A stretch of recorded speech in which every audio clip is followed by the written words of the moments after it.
I didn't see a little. I have it. Okay. Yeah, right. All right. I swear. I know. Yeah, right. Yeah.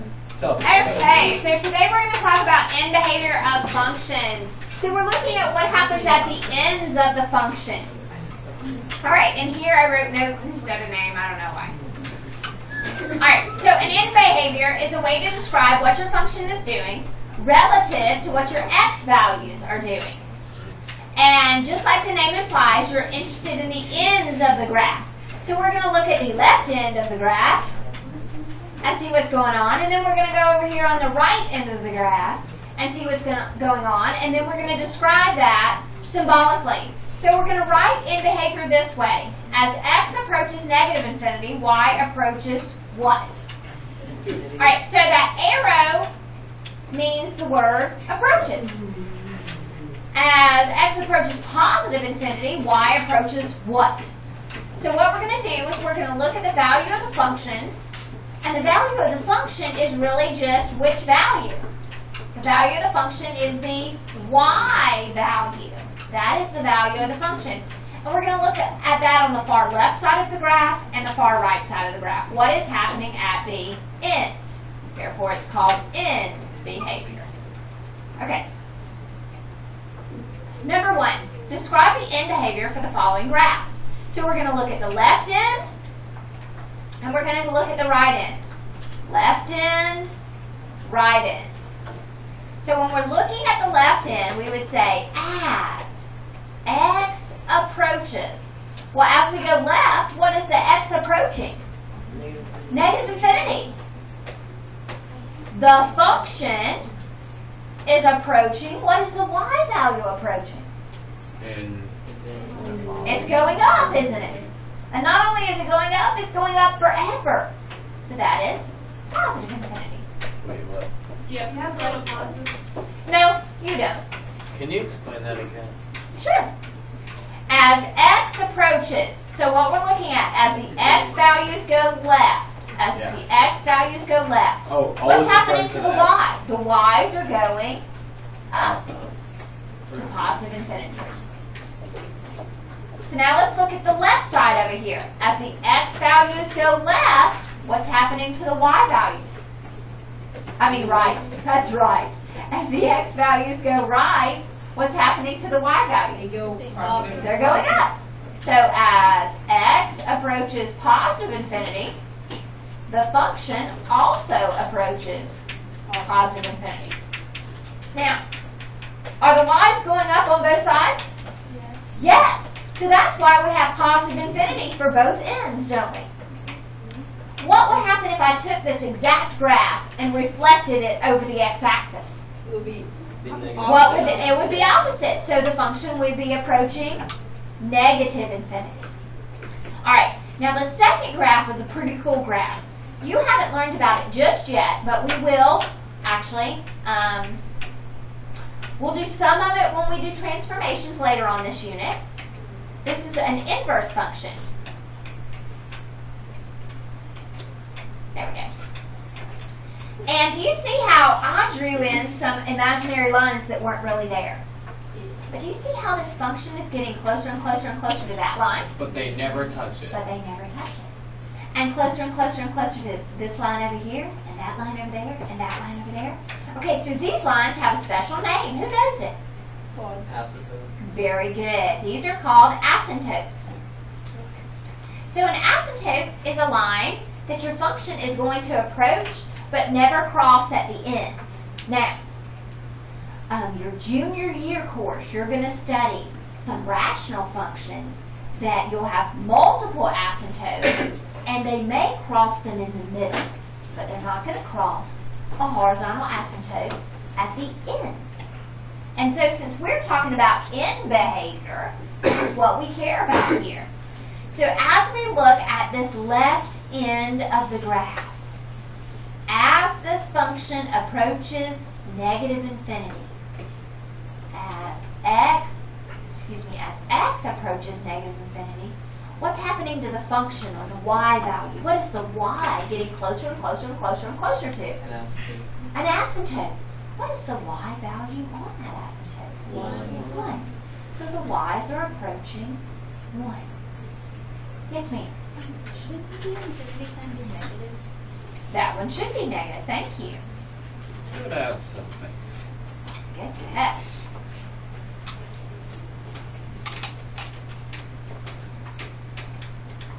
So now let's look at this right end. As our x approaches positive infinity, what's the y approaching over here? 1. 1. Now it's approaching it from a different side, but it's still approaching 1. Yes, ma'am. When you do this, you don't do like the two, like one is putting up and down. We are not doing the middles right now. Maybe later on in the math class, you might be asked, as x approaches 1 from the right, what is the y doing? Well, as we approach 1 from the right, the y is going up forever. It would be positive infinity. But that's not one of the ends of the graph, that's the middle. So I'm not going to ask you about the middles right now. And did you see how I put this funky plus symbol right here? Because that means I'm approaching it from the right side. Because what would happen if I approached x from the, approached 1 from the left side? That'd be a negative. Yeah. If I approached it from the left side, the function is actually going down to negative infinity, isn't it? Now, so once again, this is just extra, bonus. This is extra. This is not end behavior. Because those aren't the ends. That's not the left end or the right end of the graph. That's the middles. And we're not talking about the middles right now. We're talking about the ends. So this, you don't need to know right now. So the ends of functions are just on the x-axis? Not always on the x-axis. This got shifted up. And we're going to do some that aren't. Yes, Rose? Is there a reason why you use y instead of x, or can you just use them You can use them interchangeably. right? You sure can. Yes, Colin? Will left always be on the top? Like the left. You can write it either way, but I always, since I read left to right on my graphs, I look left to right. So I always start with a left. And so let's look at this one. Now this one doesn't go forever to infinity, does it? So this one, all we could say is as x approaches, what is this value right there? Negative 6. And we can only approach negative 6 from the right, can't we? So this, I'm not going to put one like this on your quiz, but I did want to show you one like this. So as x approaches negative 6, what does your y value approach? Infinity. What is the y value right here? 2. Okay, so once again, I'm going to box this. This is kind of extra. It's a little extra, but I did want you exposed to it. Now, this, the right side, you're definitely going to have to tell me about. As x approaches positive infinity, what is the y approaching? Positive infinity. Did you have a question? No.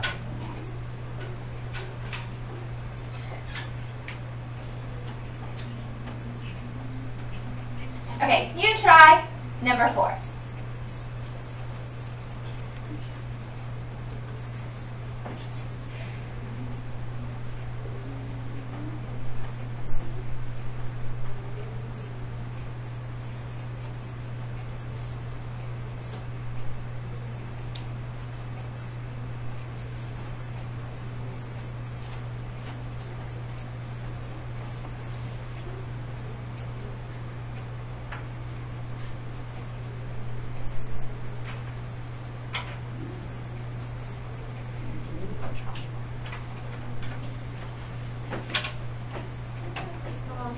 Oh, just stretching.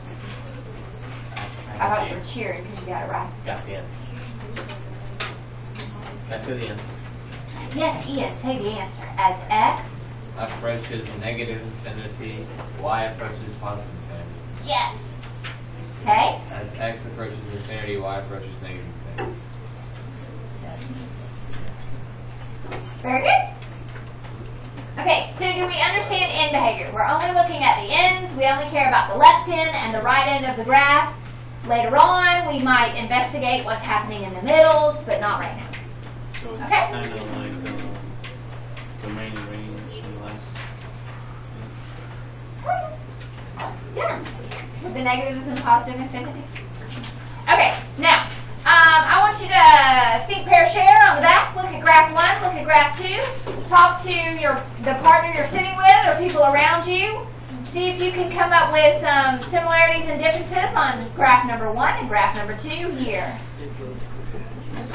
So you have permission to talk.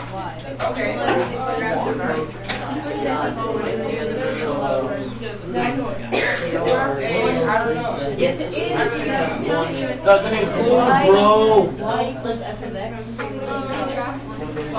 there's an open circle exclusive, but it does not negative. So that means equals y. no x's for p. Is y equals y. One is a function. Y equals f of x.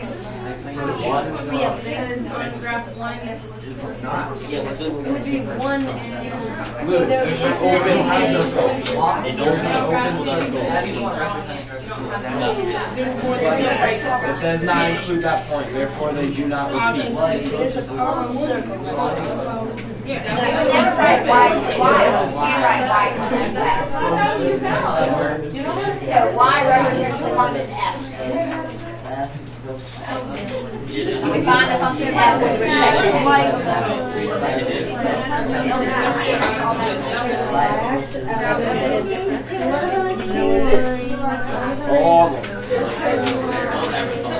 Okay. I see color all the time. So this second page is on where functions are continuous, where they're discontinuous, points of discontinuity, lines.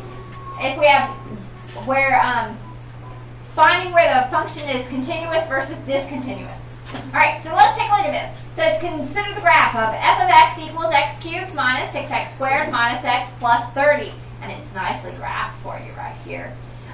So this was taken off a graphing calculator. It says we can see that there are no gaps in the curve.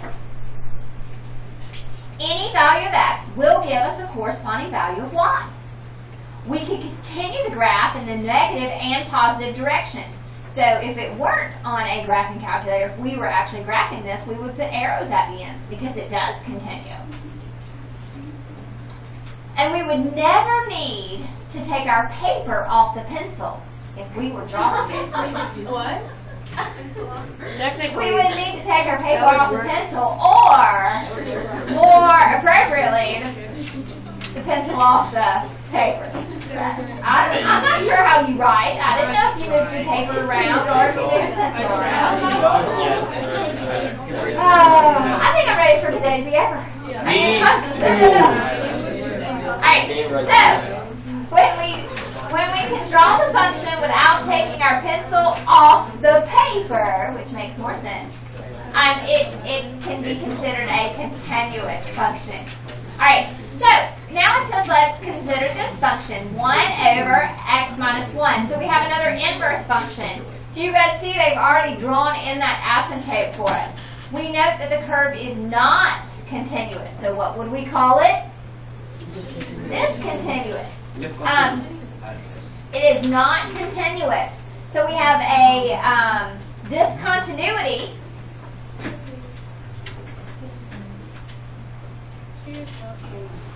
at x equals 1. Alright, so we can put our pencil right here and we would be fine from here to here. But then to finish up this function, we have to jump over to here to draw. So we would say this has jump discontinuity, wouldn't we? I had to jump.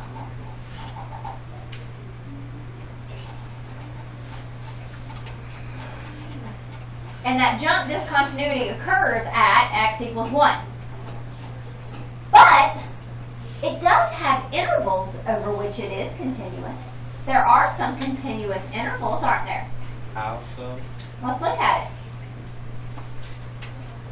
Are there any gaps on this side from here to here? is continuous from negative infinity to 1, but then it jumps from this side of 1 to the other side of 1. So on the other side of 1, it's continuous again from here to infinity. So it does have continuous intervals in there, but the entire function is not continuous. So the entire function is not continuous. Therefore, we would call it discontinuous.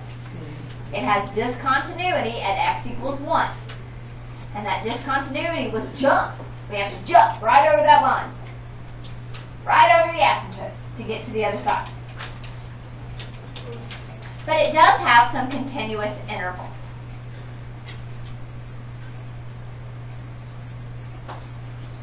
All right, so let's go back to your think, pair, share.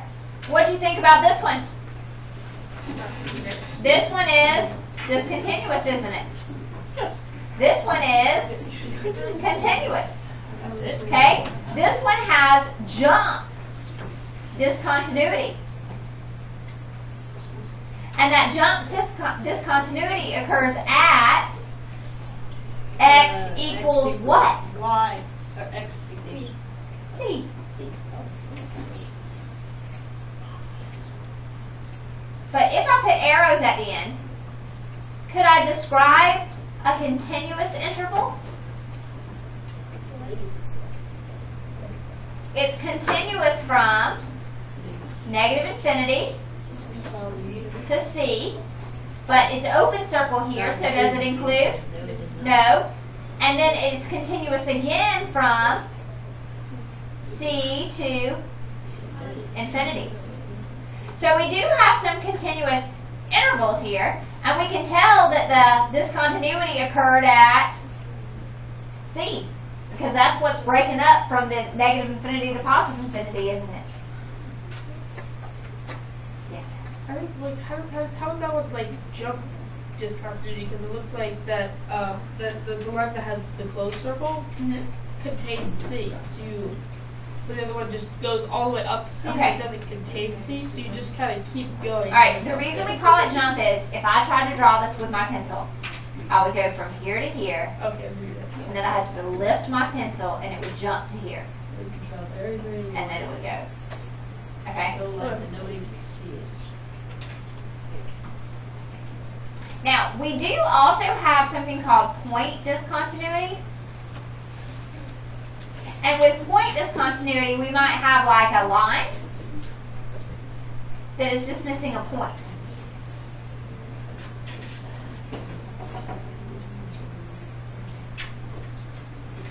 It has a little bitty point missing. No, it's supposed to be a little bitty, but it's giant up. It's not going to work, but I'm going to try it one more time. I think it's because it's. No, it won't work. Alright, so that would be point discontinuity where everything was on the same line except we're just missing one point out of the line. This is discontinuous because it's missing that one point. Yes, Lee? Is there a line where it actually does that? It goes up, and then the two lines, or it splits into two lines that go into a circle and then goes back to one line. Oh, no, that was just supposed to be an open circle. I'm just asking. Could that be a That would be an interesting function. It wouldn't be a function if they all vertical line test. It'd be an interesting relation. But it would be an interesting relation. What would the equation look like for that? Oh my god. Oh, we can investigate that another time. Let's finish this so everybody gets a shot at their homework. All right, so there are many functions that have discontinuities. So these are places where you cannot evaluate the function. But let's look at some interesting graphs. Here we have, this looks like a step function, isn't it? Is it continuous or discontinuous? Discontinuous. I'd like you to go through all the ones that are on this half of the page and label them D or C. D for discontinuous, C for continuous. Sure.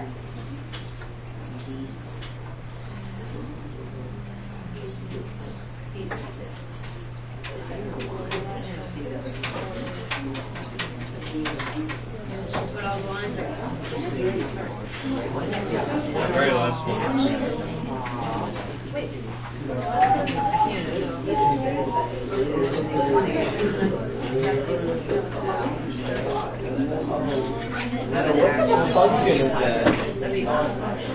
What type of relation is that TJ? The graph like started male thing with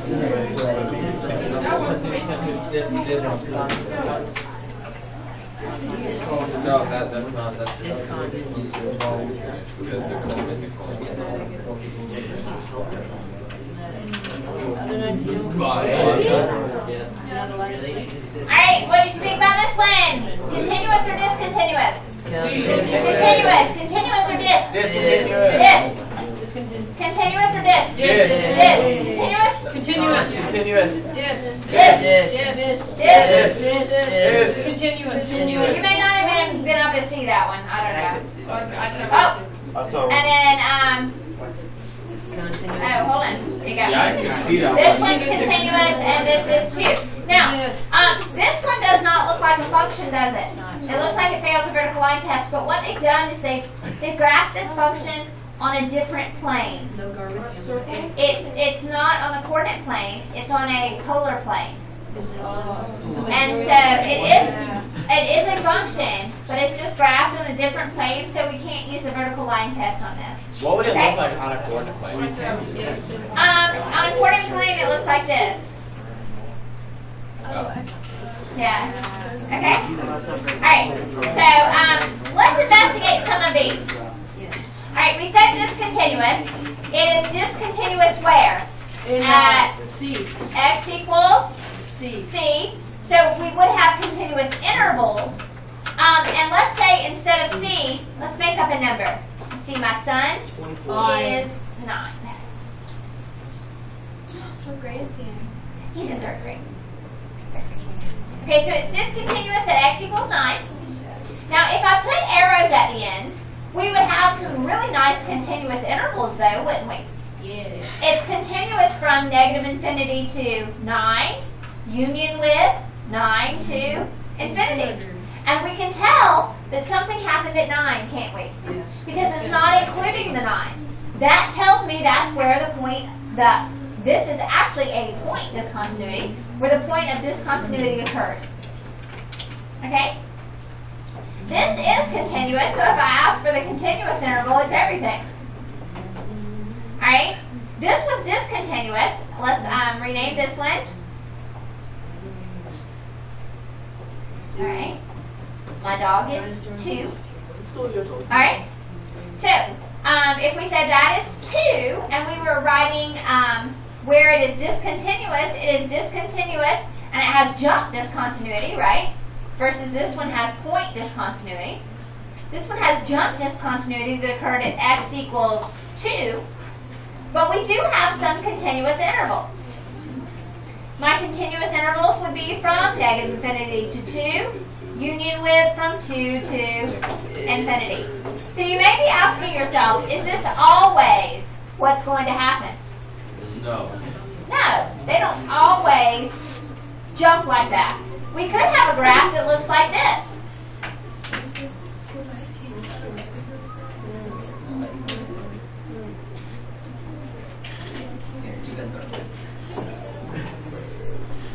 This graph is not continuous, is it? Is it a function? Yes.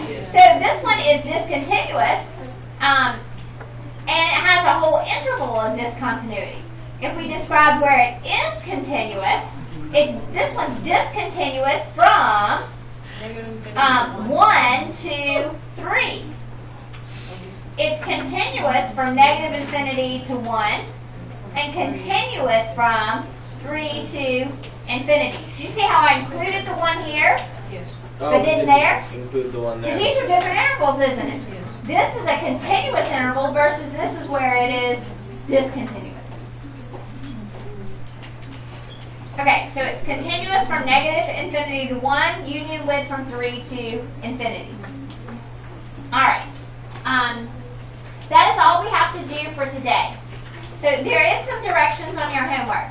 I need you to add some arrows to all the graphs on the front. And then add arrows to just 2, 3, and 6 on the back. I left off the arrows. So I'm going to pass these out as soon as I hit cancel.